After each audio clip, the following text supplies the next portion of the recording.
Dharoi dam પર આતંકી હુમલાનું mock drill યોજાયું. સુરક્ષા દળોની સજ્જતા અને સતર્કતા ચકાસવા વિશેષ કવાયત. શુક્રવારે ધરોઈ ડેમ ખાતે આતંકવાદી હુમલા જેવી કટોકટીની સ્થિતિને પહોંચી વળવા સુરક્ષા દળોની સજ્જતા અને સતર્કતા ચકાસવા માટે એક વિશેષ મોક ડ્રીલનું આયોજન કરવામાં આવ્યું હતું.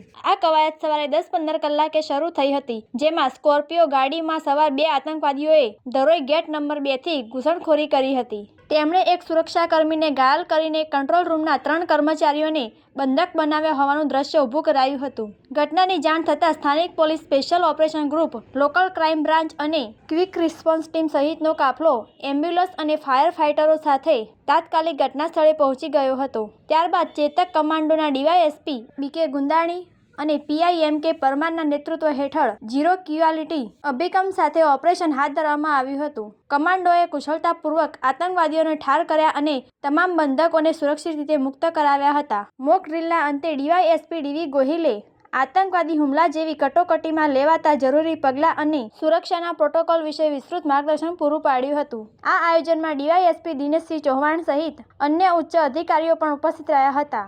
રિપોર્ટર વિશાલ જોશી, વડાલી સાથે તારણ ન્યૂઝ.